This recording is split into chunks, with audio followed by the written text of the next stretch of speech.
감사드립니다. 우리 이 시간 옆에 계신 분들과 서로 축복하며 서로 인사하겠습니다. 우리 사랑합니다. 축복합니다. 은혜 받읍시다. 함께 인사 나누겠습니다.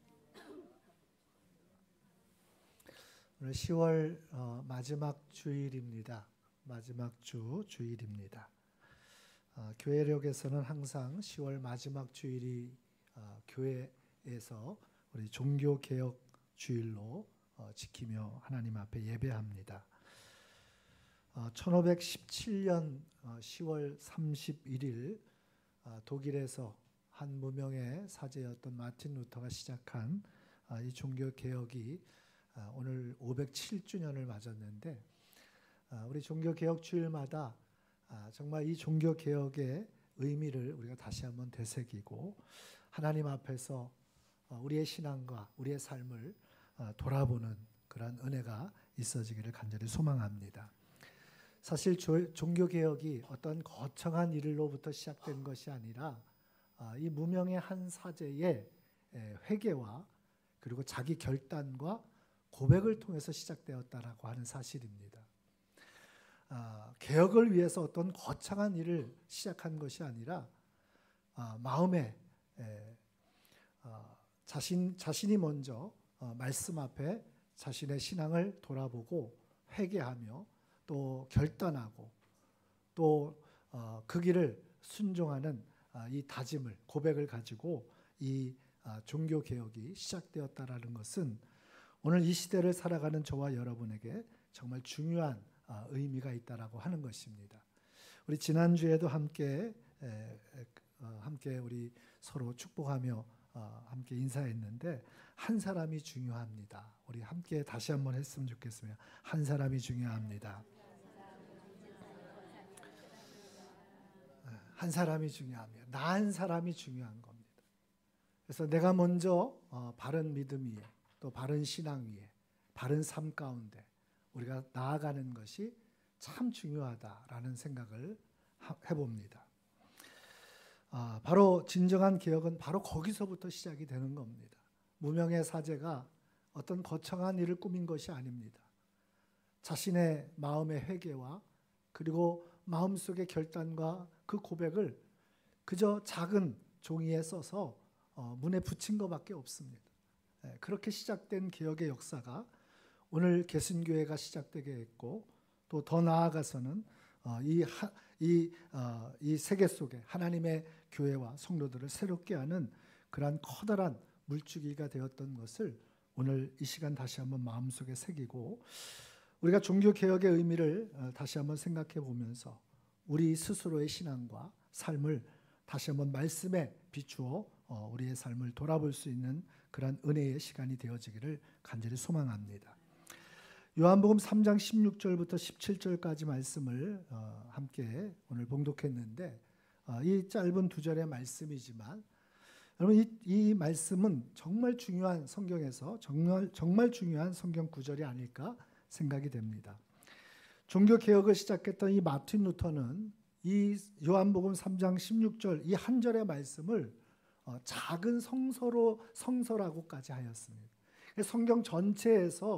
성경 전체를 통해서 하나님이 우리에게 말씀하고자 하시는 그 모든 내용과 그 진리와 그 복음이 어쩌면 이 한 절 속에 다 담겨져 있다고 해도 과언이 아닐 만큼 이 한 절의 말씀은 우리의 신앙생활에 또 교회의 이 역사 속에 너무나도 중요한 말씀이라는 것입니다.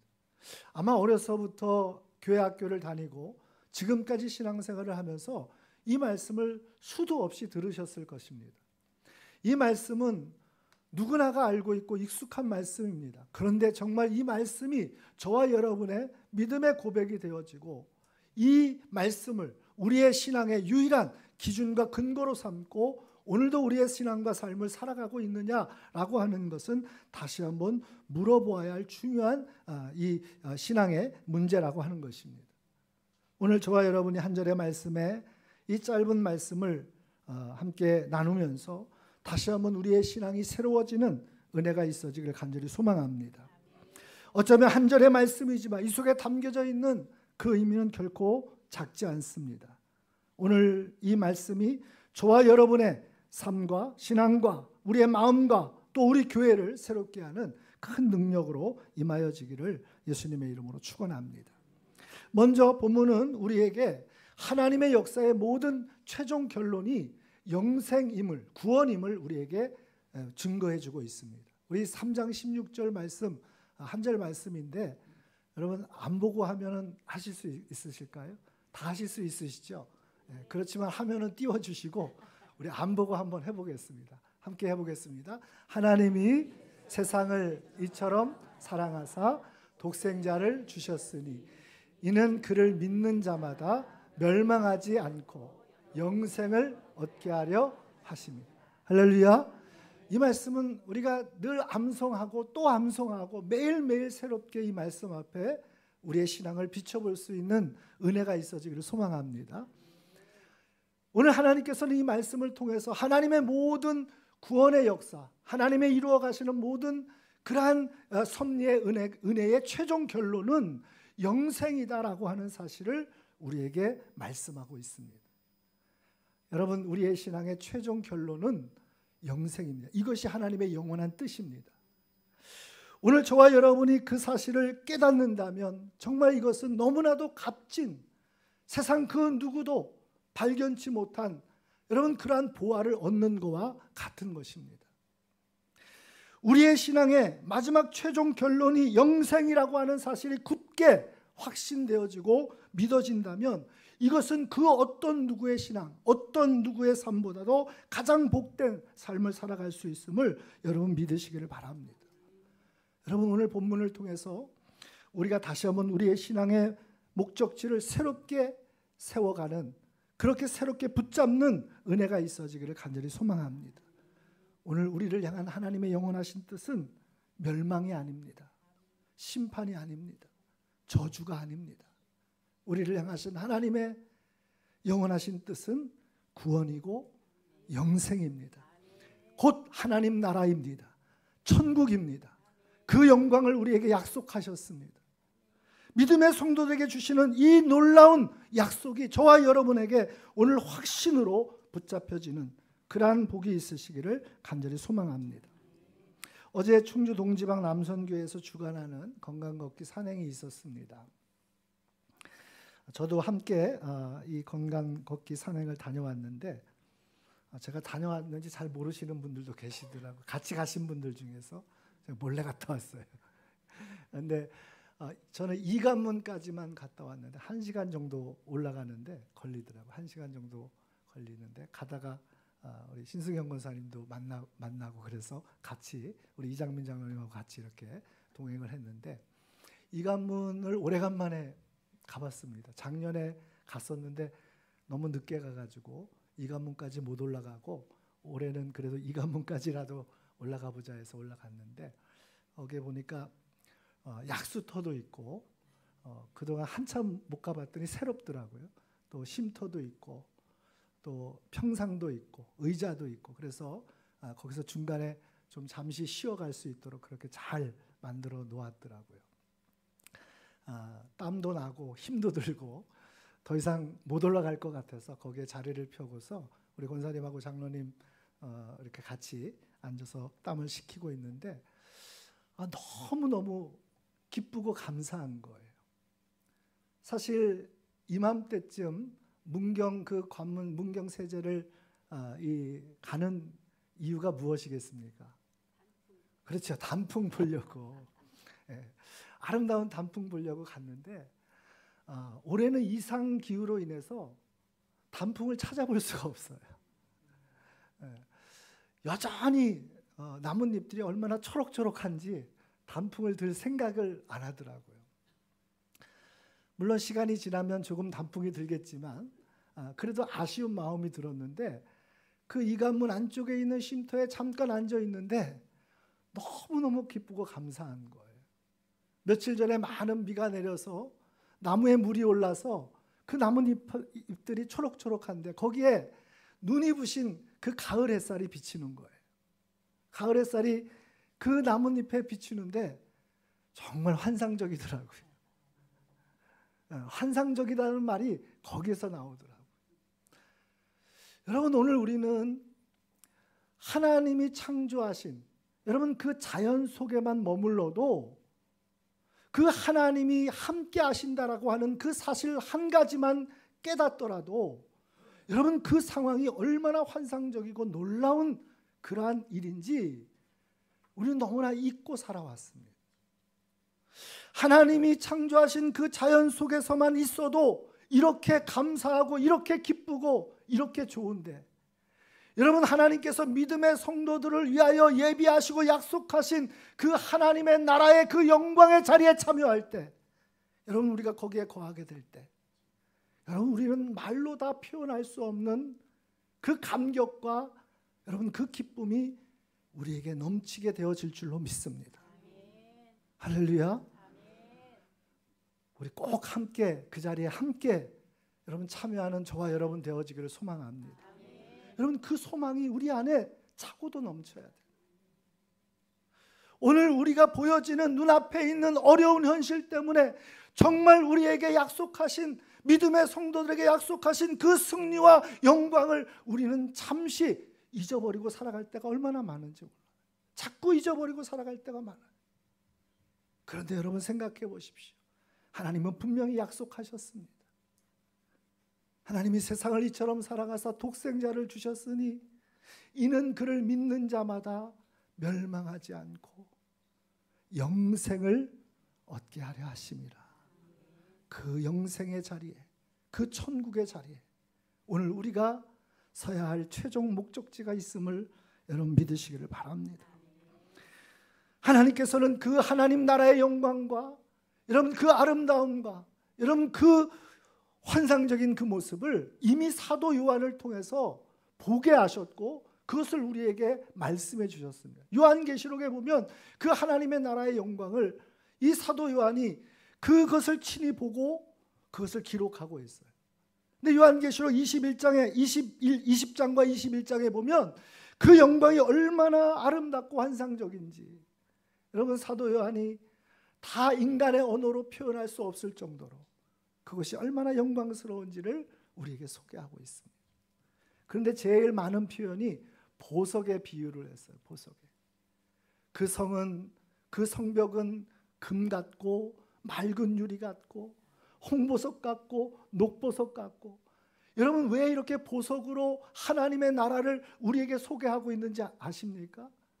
영원하고 그만큼 영광스럽다는 거예요. 우리에게 그 보석보다 우리 이 세상 속에서 그 보석보다 더 아름답고 영광스럽게 표현할 수 있는 방법이 없다라는 거예요. 여러분 정말 천국에 가면 막 금덩어리 줍고 보석들을 막 주울 거라고 생각을 하셨던 분들은 여러분 그거는 조금 문제가 있는 거예요. 그만큼 영광스럽다는 거예요. 우리의 언어로 다 표현할 수 없으면 그것이 최고의 표현인 것처럼 하나님의 나라에 우리가 함께 서게 되어질 때에 그 영광은 우리의 언어로 다 표현할 수 없을 만큼 아름답고 빛나고 영광스러운 그 자리에 함께 서게 되어질 것을 여러분 믿으시길 바랍니다. 그것이 우리의 신앙의 최종 결론의 자리예요. 거기가 우리의 인생의 목적지예요. 우리의 신앙의 여정은 마침내 거기에서 완성되어질 것입니다. 하나님과 함께 영생을 누리는 그 승리의 자리에 저와 여러분이 모두 서게 되어질 줄로 믿습니다. 그것을 알면요, 오늘 이 땅을 살아가는 우리의 삶이 하나도 두렵지가 않습니다. 오늘 우리의 정말 기가 막힌 삶의 현실이 여러분 때로는 우리의 마음을 무너지게 하지만 다시 일어설 수가 있는 것, 여기가 우리의 끝이 아님을 너무나도 잘 알지 않습니까? 아무리 우리의 삶에 위기와 문제가 겹겹이 우리를 둘러싼다 할지라도 여러분 거기에서 절망하지 않습니다. 하나님이 우리에게 약속하신 최후의 승리와 그 영광이 우리에게 약속되어져 있기 때문인 줄로 믿습니다. 여러분 믿음의 삶을 살아가면서 무엇을 바라보며 살아가고 계십니까? 무너진 또 어려운 삶의 문제와 위기 앞에 낙심과 절망과 오늘도 좌절 속에 살아가는 우리의 삶이 아니라 하나님의 나라와 그 영생의 소망을 가지고 오늘도 믿음으로 끝까지 나아가는 저와 여러분 되어지기를 간절히 소망합니다. 그 승리의 자리, 그 영광의 자리에 함께 참여하여 하나님의 영원한 은혜와 생명을 누리는 저와 여러분 모두가 되어지시기를 예수님의 이름으로 축원합니다. 두 번째로 하나님이 우리에게 영생과 구원을 주시기 위하여 독생자를 우리에게 주셨음을 여러분 말씀을 통해서 다시 한번 기억하시길 바랍니다. 우리 16절 말씀 한 번 더 우리 봉독하겠습니다. 다 같이 읽습니다. 시작. 하나님이 세상을 이처럼 사랑하사 독생자를 주셨으니 이는 그를 믿는 자마다 멸망하지 않고 영생을 얻게 하려 하심이라. 아멘. 오늘 예배 드리고 나면 이 말씀이 다 외워질 것 같아요. 마음에 깊이 새겨지는 잘 박힌 목과 같이 우리의 마음속에 이 말씀이 정말 능력으로 세워지기를 간절히 소망합니다. 하나님이 세상을 이처럼 사랑하사 누구를 주셨다고요? 독생자를 주셨다. 무엇을 위해서? 우리의 구원과 우리의 영생과 우리의 승리를 위해서, 하나님의 나라의 그 영광을 위해서 여러분 우리에게 독생자를 하나님이 주셨음을 성경은 말해주고 있습니다. 성경의 전체에 여러분 이 많은 말씀들의 가장 핵심과 여러분 중심 주제가 예수 그리스도이십니다. 하나님의 아들이신, 하나밖에 없는 그 아들이신, 유일한 아들이신 그 독생자의 이야기로 성경은 가득 차 있습니다. 그런데 여러분 그 독생자라고 하는 이 헬라어는 하나밖에 없는 유일한이라는 뜻도 가지고 있지만 여러분 더 중요한 의미는 전부라는 의미도 가지고 있어요. 하나님이 우리의 구원과 영생을 위해서 하나님 전부를 내어주셨대요. 하나님 전부를 우리에게 내어주셨대요. 여러분 이것이 하나님이 우리를 구원하시고 우리에게 영생을 주시고 하나님 나라의 그 영광 안에서 살아가게 하시기 위해서 하나님이 행하신 사랑이고 은혜임을 믿으시길 바랍니다. 독생자를 내어주신 그 하나님의 사랑, 여러분 오늘 우리를 다시 일으킬 수 있는 그 힘과 능력이 바로 여기에 있습니다. 하나님이 우리를 어떻게 사랑하셨는지, 얼마나 사랑하셨는지 전부를 내어주시기까지 우리를 포기하지 않으시고 우리를 사랑하시는 그 사랑이 저와 여러분의 마음에 오늘 충만히 임하여지기를 간절히 소망합니다. 무엇 때문에 오늘 마음에 근심하십니까? 하나님이 우리를 사랑하셔서 독생자를 내어주시기까지 사랑하실진데 여러분 그 무엇을 우리에게 아끼시겠습니까? 여러분 그런 믿음이 여러분의 안에 오늘 이 예배를 통하여서 생겨지기를 간절히 소망합니다. 독생자 예수 그리스도를 바라볼 때마다 하나님이 우리를 향하신 그 크신 사랑이 깨달아지고 그 사랑이 우리의 마음에 부음받아서 다시 그 사랑으로 일어서는 그러한 은혜와 승리가 있어지기를 예수님의 이름으로 축원합니다. 근데 마지막으로 세 번째는 여러분 우리의 구원과 영생은 오직 믿음으로 얻음을 우리에게 가르쳐주고 있습니다. 우리 3절 16절 말씀을 다시 한번 다 같이 한 번 더 읽겠습니다. 하나님이 세상을 이처럼 사랑하사 독생자를 주셨으니 그를 믿는 자마다 멸망하지 않고 영생을 얻게 하려 하십니다. 화면을 끄고 한번 해볼까요? 성경 보지 않고 성가대만 한번 해볼까요? 성가대만 한번 해보겠습니다. 그러면 시작.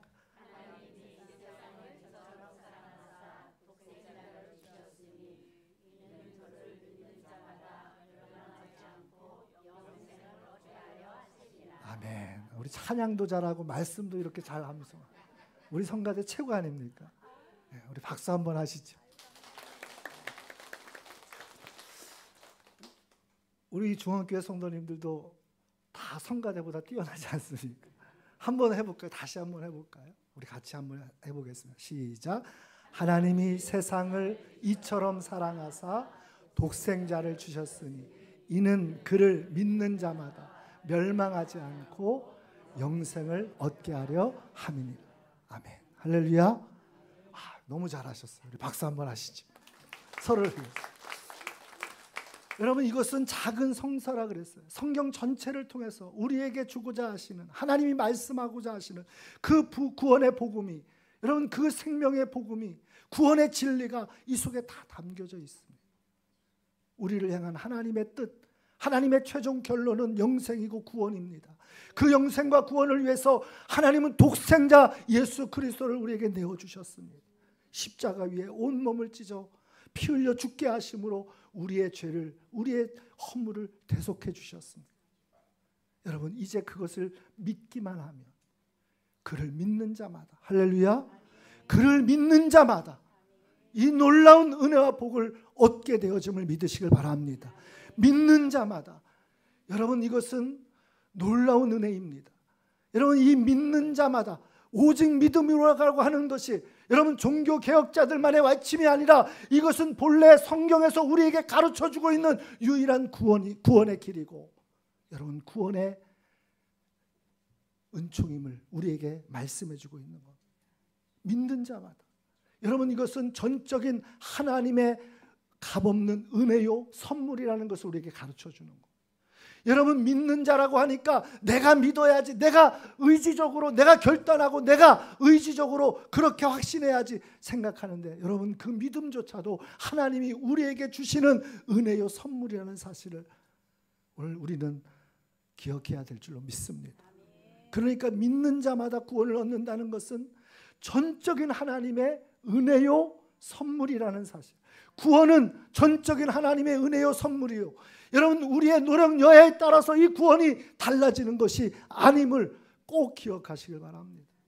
내가 애를 쓰고 내가 열심을 내고 내가 어떠한 선한 일을 하고 내가 어떠한 공로를 쌓고, 여러분 이거에 따라서 구원 여하가 달라지지 않습니다. 하나님의 전적인 은혜, 하나님의 전적인 선물이 구원의 은혜요 축복임을 여러분 믿으시길 바랍니다. 그래서 이 그를 믿는 자마다, 이게 얼마나 중요한 말씀인지, 그를 믿는 자마다라고 하는 이 말씀 속에는 다시 한번 얘기하면 여러분 누구라도 하나님의 은혜로 말미암아 구원을 얻을 수 있는 길이 열려졌다라고 하는 거예요. 그래서 바울 사도는 늘 이야기합니다. 유대인들은 유대인들과 이방인들을 가릅니다. 종과 자유자를 가릅니다. 신분의 높고 낮음을 가릅니다. 돈이 많고 적음이 가릅니다. 그런데 여러분, 이 복음 안에서는 차별이 없습니다. 누구든지 믿는 자에게 구원을 주시고 영생을 주시는 줄로 믿으시길 바랍니다. 이것이 우리에게 흔들지 않는 영원한 하나님의 뜻이고 구원의 진리임을 믿으시길 바랍니다. 그런데 신앙생활 하면서도 이 구원관이 자꾸 흔들릴 때가 많아요. 하나님이 이 놀라운 구원의 은총을 우리에게 주셨는데, 누구든지 주 예수를 믿으면, 예수 그리스도를 믿기만 하면 그를 믿는 자마다 영생을 주신다고 했는데, 정말 그럴까 하는 마음이 자꾸 찾아올 때가 있어요. 내가 더 열심히 뭔가를 해야지? 아닙니다. 내 의를 쌓아간다고 해서 구원의 여부가 달라지는 것이 아닙니다. 하나님의 은혜로 우리는 이미 구원을 얻었습니다. 그것을 믿고 확신하면 됩니다. 중세교회의 가장 큰 영적인 타락과 문제가 여기에 있었어요. 중세교회는 전적인 하나님의 은혜와 구원으로 은혜와 긍휼로 말미암는 하나님의 선물인 이 구원을 인간의 노력과 인간의 열심으로 되어진다고 잘못 가르쳐 왔어요. 여러분, 이게 얼마나 큰 문제인지 모릅니다. 그래서 나중에는 면죄부도 사야 된다고 그러고 더 많이 뭔가를 해야 된다고 그러고 자꾸 우리의 의를 쌓아가는 어떠한 인간의 노력을 강조해 온 것이 이 중세교회의 가장 큰 타락의 원인이었다는 거예요. 오늘 우리는 하나님의 은혜에 붙잡혀야 돼. 하나님의 긍휼에 붙잡혀야 돼. 하나님의 은혜가 없이는 우리는 조금도 구원을 얻을 수 없는 죄인임을 다시 한번 깨닫는 이 시간이 되어지기를 간절히 소망합니다. 누구든지 예수로 말미암아 구원을 얻고 예수 그리스도로 말미암아 오늘도 그 믿음으로 하나님의 영생에 이르게 되어짐을 믿으시길 바랍니다. 우리 종교개혁 507주년 기념주일에 저와 여러분의 신앙과 삶은 어떻습니까? 정말 이 구원의 진리에 바로 서 있습니까? 교회는 다니는데 내가 직분은 있는데 내가 지금까지 하나님을 위해서 헌신하고 충성해서 살아왔는데 여러분, 이 구원관에서 우리는 멀리 벗어나 있지는 않습니까? 정말 예수님이 나의 구주가 되십니까? 그것이 확신으로 여러분 믿어지십니까? 그 예수 그리스도만이 나에게 생명을 주시고 오늘도 우리를 영원한 승리의 자리에 이르게 하심을 여러분 분명하게 믿으십니까? 오늘도 그 믿음이 흔들리지 않기를 바랍니다. 우리 중원교회는 정말 이 어두운 시대에 참된 구원의 진리와 그 복음 안에서 날마다 하나님의 뜻을 이루어가는 거룩한 교회 되어지기를 간절히 소망합니다. 기도하겠습니다. 거룩하신 하나님 아버지, 종교개혁주의를 맞이합니다. 해마다 우리는 종교개혁주일로 지키며 예배하지만 정말 이 종교개혁주의를 통해서 하나님이 우리에게 원하시는 것은 우리의 신앙과 삶이 하나님의 말씀에 바로 서 있는지를 우리에게 매 새롭게 묻고 계시는 하나님의 음성임을 우리가 귀 기울여 듣게 하여 주시옵소서. 하나님, 오늘 우리가 말씀에서 복음에서 구원의 진리에서 벗어났던 우리의 삶이 정말 하나님의 말씀 앞에 돌이켜지기를 원합니다. 작은 성소라고 불려졌던 이 한 절의 말씀일지라도 우리의 마음속에 견고히 세워지게 하시고 이 말씀을 따라 우리의 남은 믿음의 길을 순종하며 승리할 수 있도록 도와주시옵소서. 하나님의 크신 은혜가 또 하나님의 놀라운 사랑이 주 예수 그리스도 안에 끝까지 우리를 붙드시는 그 승리와 영광으로 이르게 하여 주시옵소서. 감사하며 예수님의 이름으로 기도드리옵나이다.